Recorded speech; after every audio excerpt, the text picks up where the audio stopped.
My dear students, I hope you are doing well.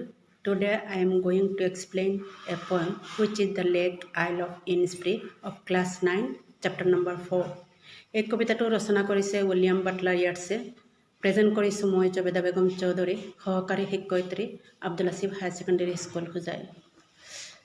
এতিয়া কবিতাটো আৰম্ভ কৰাৰ আগতে কবিৰ পৰিচয় আৰু সাৰাংশ অকণমান মই তোমালোকক ক'ব বিচাৰিছোঁ। উইলিয়াম বাটলাৰ ইয়াৰ্ডছৰ জন্ম হৈছিল 13 জুন 1865 আৰু মৃত্যু হৈছিল 28 জানুৱাৰী 1939। তেওঁ বিংশ শতিকাৰ বিশ্ব সাহিত্যৰ এজন আগশাৰী কবি আছিল। তেওঁ এজন আইৰিছ কবিও আছিল। তেওঁ আয়াৰলেণ্ডৰ নাগৰিকো আছিল। তেওঁ ইংৰাজী সাহিত্যত ভালেমান লিখা মেলা কৰিছিল। 1923 চনত ইংৰাজী সাহিত্যৰ বাবে তেওঁ নোবেল বঁটা লাভ কৰিছিল। এতিয়া সাৰাংশ। এই কবিতাটোত কবিয়ে ইনিছফ্ৰী নামৰ দ্বীপটো প্ৰাকৃতিক সৌন্দৰ্যৰে ভৰপূৰ এখন মুকলি জাগা বুলি বৰ্ণনা কৰিছে।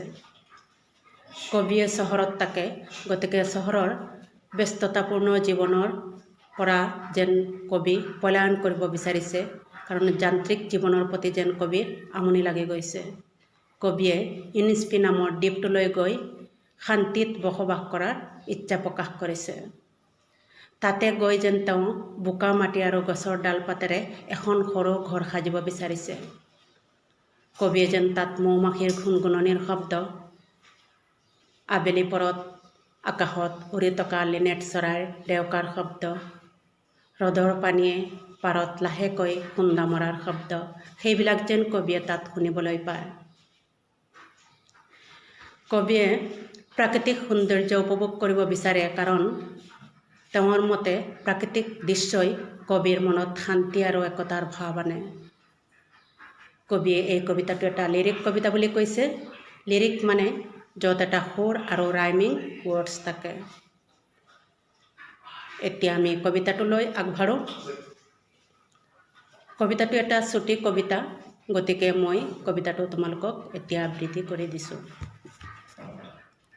I will arise and go now, and go to Innisfree, and a small cabin build there of clay and wattles made. 9 bean rows will I have there, a hive for the honey bee, and live alone in the bee-loud glade. And I shall have some peach there for peace comes dropping slow, dropping from the vales of the morning to where the cricket sings. Their midnights all a glimmer, and noon a purple glow, and evenings full of the linnet's wings.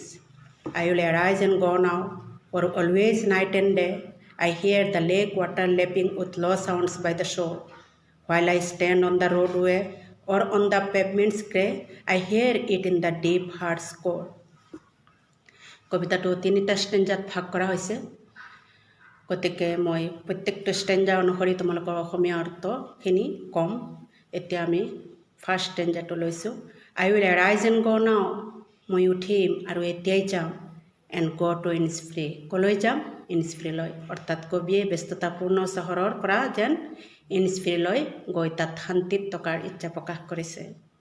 and a small cabin build there, আৰু তাতে মই গৈ এখন সৰু cabin Sajim. কি কৰিব? এখন সৰু কেবিন মানে বজাগৰ বা হাট। of clay and wattles made, কিহৰে সাজিব? বোকা মাটি আৰু ইকৰাৰে। wattles মানে ইকৰা, clay মানে বোকা মাটি।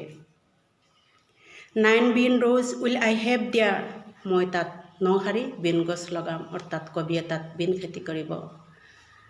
a hive for the honey bee, আৰু তাত মৌচাকো থাকিব। অৰ্থাৎ কবিয়ে তাত মৌ পুহিব।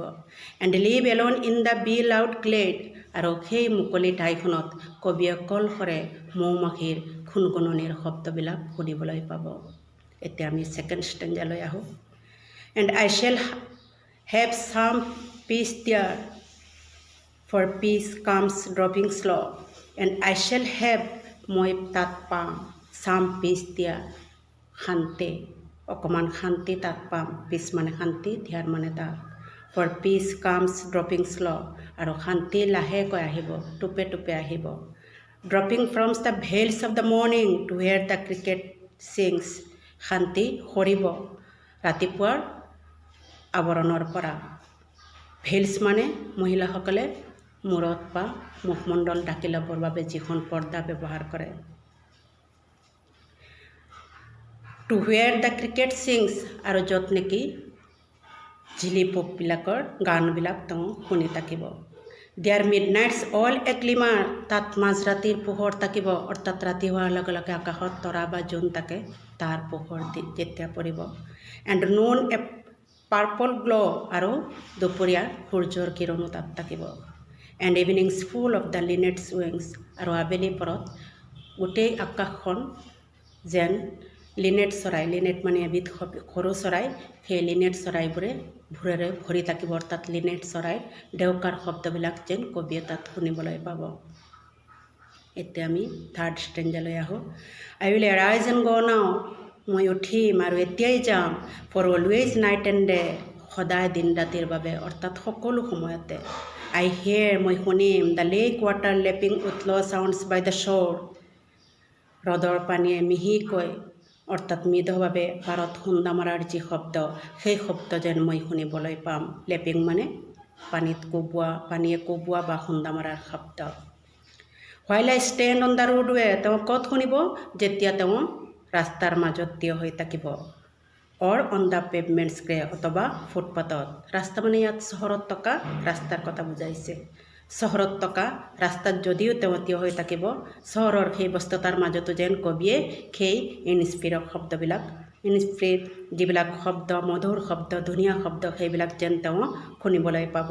অৰ্থাৎ কবিয়ে হ্ৰদৰ পানীয়ে লাহেকৈ কোবোৱাৰ শব্দ যেন তেওঁ শুনিবলৈ পাব। I hear it in the deep heart's, আৰু মই এইটো শুনিম ইন দ্য ডিপ হাৰ্টছ, মোৰ অন্তঃস্থলীৰ গভীৰ কোণৰ পৰা।